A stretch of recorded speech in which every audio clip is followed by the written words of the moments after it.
नमस्कार साथियों, कैसे हैं आप लोग। उम्मीद करता हूं कि आप सभी अच्छे होंगे। दोस्तों, अगर आप केवल 10th पास आउट है और 2026 में आपका सपना इंडिया पोस्ट ऑफिस में एक सरकारी नौकरी पाना है, तो आप सभी के लिए बहुत ही बड़ी अपडेट जारी हो चुकी है। बहुत सारे बच्चे इंडिया पोस्ट ऑफिस की तरफ से आने वाली इस नई भर्ती का इंतज़ार कर रहे थे, तो उन सभी साथियों का इंतज़ार ख़त्म हो चुका है। पोस्ट ऑफिस की तरफ से 2026 शेड्यूल 2 जुलाई की रिक्वायरमेंट को लेकर बहुत ही बड़ी अपडेट जारी हो चुकी है। दोस्तों, बात करें इस भर्ती की, तो ये ऑल इंडिया की सबसे बेस्ट रिक्वायरमेंट मानी जाती है, क्योंकि इस भर्ती के अंदर दोस्तों कोई भी एग्ज़ाम नहीं होता।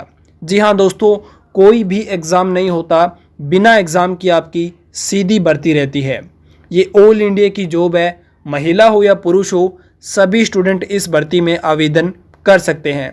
इसके अंदर क्वालिफ़िकेशन की बात करें तो केवल 10th पास स्टूडेंट होने चाहिए, क्योंकि दोस्तों जो सिलेक्शन का प्रोसेस रहता है वो आपके 10th क्लास के परसेंटेज के बेस पर रहता है।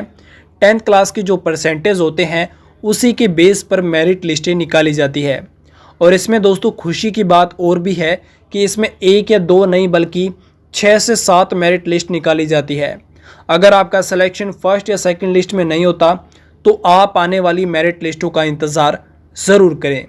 बाकी क्या क्या और क्वालिफ़िकेशन है, कब से कब तक इसके आवेदन होने वाले हैं, कैसे आपको फॉर्म सबमिट करना है, अगर आपके 10th क्लास में 50% है, 60% है, 70% है, 80% है, तो कौन सी ट्रिक लगाकर आवेदन करना है जिससे आपका सिलेक्शन यहाँ पर कन्फर्म हो जाए। कंप्लीट इन्फॉर्मेशन आगे इस वीडियो में देने वाले हैं। साथ ही साथ आपको कौन कौन से दस्तावेज भी तैयार करवाने हैं जिसे लगाने के बाद आपको इस भर्ती से बाहर ना किया जाए। दोस्तों, अगर 2026 में आपको एक सरकारी नौकरी चाहिए तो आज की वीडियो बहुत ही ज़्यादा इम्पोर्टेंट और यूज़फुल रहने वाली है, इसलिए वीडियो का कोई भी पार्ट बिल्कुल भी स्किप ना करें, ताकि आपसे किसी भी प्रकार की कोई भी इन्फॉर्मेशन मिस ना हो।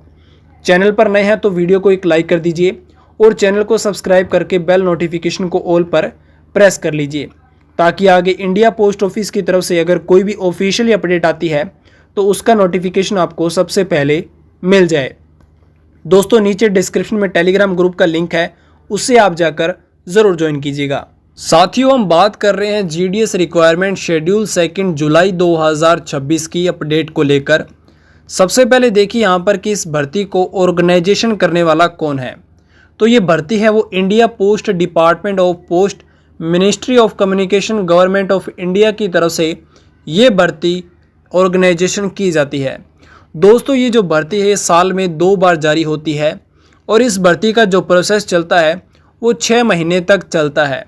अगर आपका सिलेक्शन फर्स्ट लिस्ट में सेकंड लिस्ट में नहीं होता तो इसके बाद भी 5 से 6 लिस्टें और जारी की जाती है।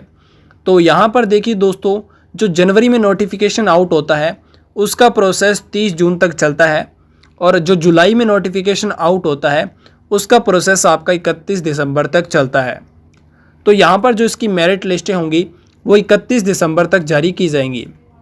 इसके अंदर कौन कौन सी पोस्ट है जिसके लिए आपको आवेदन करना है। यहाँ पर सबसे पहले आती है ग्रामीण डाक सेवक, जिसे जीडीएस कहते हैं। ग्रामीण डाक सेवक का मतलब होता है कि जो घर घर डाक बांट कर आता है, वो जीडीएस की यहाँ पर पोस्ट होती है। उसके बाद जो पोस्ट होगी वो दोस्तों होती है ब्रांच पोस्ट मास्टर, जिसे हम शॉर्ट फॉर्म में बीपीएम कहते हैं। इसका वर्क क्या होता है दोस्तों, इसका वर्क होता है कंप्यूटर में वर्क करना। यानी जो कंप्यूटर के अंदर आप देखोगे पोस्ट ऑफिस में वर्क करते हैं वहाँ के कर्मचारी, वो बीपीएम पोस्ट पर होते हैं। और वहीं दोस्तों एक और पोस्ट होती है जो असिस्टेंट ब्रांच पोस्ट मास्टर की होती है, जिसे शॉर्ट फॉर्म में एबीपीएम कहते हैं। ये क्या करता है दोस्तों, ये असिस्टेंट के रूप में रहता है बीपीएम के। ये सहायता करता है बीपीएम के कार्यों में, या कभी कभी कंप्यूटर में भी वर्क कर सकता है। और वैसे इसका कार्य रहता है बीपीएम की सहायता करना और बाकी कागजों का जो काम होता है वो ये काम करना। और दोस्तों डाक सेवक यही पोस्ट होती है आपकी जीडीएस की। वर्क की बात करी, सैलरी को लेकर आगे आपको बात करेंगे, साथ ही साथ बात करेंगे आपको सैलरी कैसे बढ़ानी है। टोटल पोस्ट की यहाँ पर बात करें तो 58,783 प्लस पोस्ट है। दोस्तों, आपको सारी सीटें कंफर्म नहीं करनी, सिर्फ अपनी एक सीट को पक्का करना है। अगर आप सही ट्रिक के साथ सही सर्किल में और सही तरीके से आवेदन करते हैं तो आपकी एक सीट को यहाँ पर कोई भी नहीं रोक पाएगा। कैसे आवेदन करना है आगे आपको प्रॉपर तरीके से गाइड करेंगे। अप्लाई का जो मोड रहेगा वो यहाँ पर ऑनलाइन आवेदन रहने वाला है। आप जिस वीडियो को देख रहे हो ऑनलाइन तरीके से, स्मार्टफोन से, टैब से, लैपटॉप से, उसी से दोस्तों आपको आवेदन करना है। आपको कहीं भी बाहर भटकने की ज़रूरत नहीं है। आप घर बैठे आवेदन कर सकते हैं। कैसे आवेदन करना है हम आपको वीडियो के माध्यम से बताएंगे स्टेप बाय स्टेप, और उसके बाद आप अपना फॉर्म सबमिट सक्सेसफुली कर सकते हो। कैसे करना है, India post GDS online engagement portal के माध्यम से आपको करना होगा। ये इसकी ऑफिशियली वेबसाइट है जहां पर आपको हम आवेदन करके बताएंगे। उसके बाद इस भर्ती में कौन अप्लाई कर सकता है, हु कैन अप्लाई, तो ये ऑल इंडिया के महिला हो या दोस्तों पुरुष हो, सभी स्टूडेंट आवेदन कर सकते हैं। आप चाहे किसी भी राज्य से हो, किसी भी गांव से हो, या दोस्तों आप किसी भी जिले से हो, आप इस भर्ती में आवेदन कर सकते हैं। लेकिन यहाँ पर एक क्वालिफिकेशन आपकी होना ज़रूरी है कि आप जिस भी राज्य से आवेदन करते हो वहाँ की लोकल लैंग्वेज का आपके पास ज्ञान होना ज़रूरी है। यानी मान लीजिए आप अगर गुजरात से आवेदन करते हो तो वहाँ पर आपके पास 10th क्लास में गुजराती भाषा होनी चाहिए, गुजराती सब्जेक्ट होना चाहिए। इसके अलावा दोस्तों आपके पास 10th क्लास में मैथ और इंग्लिश में पास होना ज़रूरी है। तो ये आपकी यहाँ पर क्वालिफ़िकेशन है। और सैलरी को लेकर बात करते हैं दोस्तों, तो आपकी जो BPM की सैलरी है वो यहाँ पर 12,000 प्लस में दोस्तों 54 से 56% एक्स्ट्रा मिलता है। तो ये आपकी सैलरी लगभग 18 से 19,000 रुपये पर मंथली होती है। ये दोस्तों जो सैलरी है ये सिर्फ 4 घंटे की सैलरी है। वहीं ये BPM और डाकिये की बात करें तो आपकी जो सैलरी रहने वाली है वो यहाँ पर 10,000 प्लस में दोस्तों आपकी 6 से 7,000 प्लस में एक्स्ट्रा मिलता है। तो आपकी सैलरी 16 से 17,000 रुपये पर मंथली रहने वाली है। ये ABPM की सैलरी होती है। इन दोनों की जो मैंने अभी सैलरी बताई है दोस्तों ये सिर्फ 4 घंटे की है। अगर दोस्तों वर्क टाइमिंग आपको बढ़ानी है या आपको सैलरी बढ़ानी है तो आप अपने जो वरिष्ठ अधिकारी है उनको पत्र लिखकर कह सकते हो कि मुझे वर्कलोड ज़्यादा है, मुझे ज़्यादा समय तक कार्य करना पड़ेगा। तो दोस्तों अगर आप वर्क टाइमिंग बढ़ा देते हो तो आपकी सैलरी बढ़ जाएगी। 4 से अगर आप 6 घंटे करते हो, 8 घंटे करते हो, तो आप सैलरी का अनुमान लगा सकते हो कितनी हो जाती है। उसके बाद बच्चों का डाउट रहता है एज लिमिट को लेकर। तो दोस्तों यहाँ पर जो आपकी मिनिमम एज है वो 18 वर्ष और मैक्सिमम एज यहाँ पर 40 वर्ष रहनी चाहिए। अब एक डाउट और रहता है दोस्तों कि आखिरकार इसके अंदर एज कब से लेकर कब तक काउंट होगी। तो आपकी जो फॉर्म भरने की अंतिम डेट होती है तब तक आपकी एज 18 वर्ष होनी चाहिए। उसके बाद यहाँ पर रिजर्व कैटेगरी को गवर्नमेंट के रूल के अनुसार एज रिलैक्सेशन है, तो आप नोटिफिकेशन में ज़रूर देखिएगा। एप्लीकेशन फ़ीस की बात करें तो दोस्तों जो जनरल OBC EWS कैटेगरी के मेल स्टूडेंट है उनके लिए यहाँ पर 100 रुपये पर फॉर्म रखा गया है, और वहीं पर सभी कैटेगरी के जो फीमेल है उनके लिए कोई भी फीस नहीं है। बाकी जो SC ST और PWD कैटेगरी के सभी स्टूडेंट हैं, चाहे मेल हो चाहे फीमेल हो, उनके लिए आवेदन बिल्कुल निःशुल्क है। इस भर्ती में सिलेक्शन का प्रोसेस क्या रहने वाला है, तो दोस्तों इसमें कोई भी एग्ज़ाम नहीं होगा, कोई रिटन एग्ज़ाम नहीं होता। आपके जो 10th क्लास के मार्क्स होते हैं उसी के बेस पर मेरिट लिस्ट निकाली जाती है। मेरिट लिस्ट में अगर आपका नाम आ जाता है तो दोस्तों आपको डॉक्यूमेंट वेरिफिकेशन के लिए बुलाया जाएगा, और 2 बार डॉक्यूमेंट वेरिफिकेशन होता है।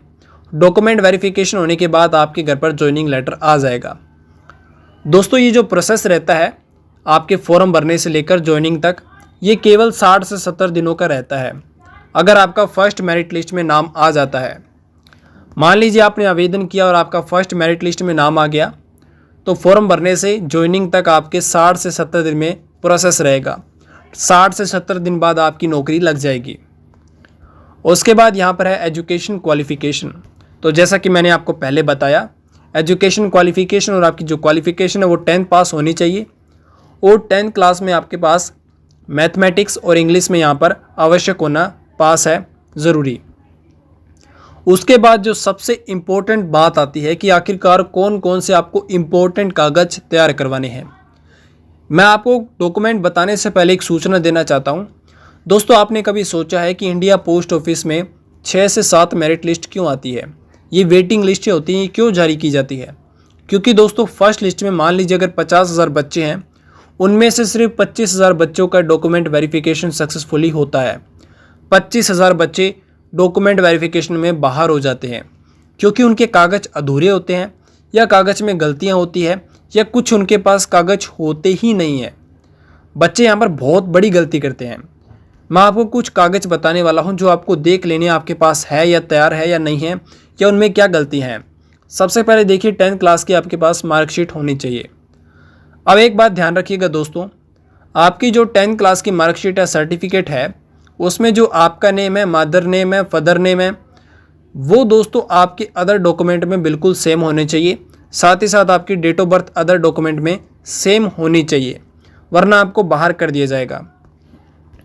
उसके बाद यहाँ पर आधार कार्ड और वैलिड जो आईडी प्रूफ होती है वो आपके पास होना चाहिए। एक सूचना और दोस्तों, जब आप डॉक्यूमेंट वेरिफिकेशन के लिए जाओगे तब आपको सभी ओरिजिनल डॉक्यूमेंट लेकर जाने हैं और साथ ही साथ सभी डॉक्यूमेंट ओरिजिनल की 3 फोटोकॉपी साथ में लेकर जानी है। और उसके बाद आपको कौन सा डॉक्यूमेंट तैयार करवाना है, तो वो आता है कास्ट सर्टिफिकेट। दोस्तों ये सबसे इम्पोर्टेंट है। कास्ट सर्टिफिकेट को लेकर बच्चों में डाउट रहता है। प्यारे साथियों, जब आप डॉक्यूमेंट वेरिफिकेशन के लिए जाओगे तो आपको यहाँ पर सेंटर का कास्ट सर्टिफिकेट लेकर जाना है, क्योंकि ये जो भर्ती है ये सेंटर की है। बच्चे क्या गलती करते हैं, बच्चे अपना स्टेट का कास्ट सर्टिफिकेट लेकर जाते हैं या बहुत पुराना लेकर जाते हैं। मैं साफ तौर पर एक बात कन्फर्म कर देता हूँ कि आपका जब डॉक्यूमेंट वेरिफिकेशन होगा उससे 6 महीने के अंदर अंदर बना हुआ होना चाहिए। कब से कब तक काउंट होगा, जब आप डॉक्यूमेंट वेरिफिकेशन के लिए जाओगे लिस्ट में नाम आने के बाद, तब से आपका 6 महीने के अंदर अंदर बना हुआ होना चाहिए। उस दिन से 6 महीने के अंदर अंदर आप देख लीजिएगा कब आपका बना हुआ है, और वो भी आपका सेंटर का होना चाहिए, स्टेट का बिल्कुल नहीं होना चाहिए। तो ये बात बिल्कुल साफ तौर पर सुन लीजिएगा और इनका स्क्रीनशॉट ले लीजिएगा। EWS सर्टिफिकेट होगा तो वो अपना लेकर जाएं। जो PWD कैटेगरी में है वे अपना सर्टिफिकेट लेकर जाएं। उसके बाद यहाँ पर आता है फ़ोटो और सिग्नेचर, जो आपके रिसेंटली में होने चाहिए। उसके बाद यहाँ पर देखिए दोस्तों, मोबाइल नंबर और मेल आईडी आपकी एक्टिव होनी चाहिए, ये ज़रूर ध्यान रखिएगा। और उसके बाद यहाँ पर है कास्ट सर्टिफिकेट जो होता है सेंटर का, जो मैंने आपको पहले ही बताया। फिर यहाँ पर आता है subscribe now job all update channel. दोस्तों चैनल को सब्सक्राइब कर लीजिए और घंटे को ऑल पर प्रेस कर लीजिए, ताकि इंडिया पोस्ट ऑफिस से जुड़ी कोई भी अगर ऑफिशियली अपडेट आती है तो उसका नोटिफिकेशन आपको सबसे पहले मिल जाए और इसी प्रकार आपको डिटेल से सूचना मिल जाए। तो चैनल को ज़रूर सब्सक्राइब कीजिएगा। फॉर्म डेट की बात करें तो दोस्तों स्टार्टिंग आपके अगस्त 2026 में, इसी महीने में आपके फॉर्म स्टार्ट है, और सितंबर 2026 आपकी फॉर्म की अंतिम डेट है। 20 दिन आपको फॉर्म भरने के लिए दिए जाएंगे। जल्दबाजी बिल्कुल ना करें, आराम से आवेदन करना है। 20 दिन आपको दिए जाएंगे, प्रॉपर तरीके से आपको गाइड किया जाएगा। बहुत सारे डाउट आपके सोल्व करने वाला हूँ। ऑफिशियली वेबसाइट क्या रहेगी, तो India post GDS online engagement portal आपकी ऑफिशियली वेबसाइट रहने वाली है। दोस्तों वीडियो को अंत तक देखने के लिए थैंक्स, और प्यार और सपोर्ट बनाए रखने के लिए आपका दिल से शुक्रिया। इस भर्ती को लेकर आपका किसी भी प्रकार का कोई भी डाउट हो तो कमेंट में ज़रूर बताएं, और हमें ज़रूर बताएं कि आप कितनी बार आवेदन कर चुके हो या पहली बार आवेदन करने वाले हो, आपके 10th क्लास में कितने % है, कौन से सर्किल या कौन से डिवीज़न से हो, कौन सी कैटेगरी से हो, ताकि दोस्तों नेक्स्ट वीडियो के माध्यम से मैं आपके प्रॉपर डाउट सोल्व कर पाऊँ। कट ऑफ को लेकर आपकी नेक्स्ट वीडियो आने वाली है, आपको पता चल जाएगा कि आपका किस राज्य से कितने % पर सिलेक्शन होगा। उसके लिए आप चैनल को सब्सक्राइब कर लीजिए और नोटिफिकेशन कॉल पर प्रेस कर लीजिए, ताकि जैसे ही कट ऑफ को लेकर वीडियो आती है आपके डाउट सोल्व हो जाए। आज की अपडेट पसंद आई हो तो वीडियो को लाइक कीजिए, चैनल पर नए हैं तो चैनल को सब्सक्राइब कर लीजिए। मिलते हैं इसी प्रकार की एक नई अपडेट के साथ, तब तक सभी साथियों को जय हिंद, जय भारत, वंदे मातरम।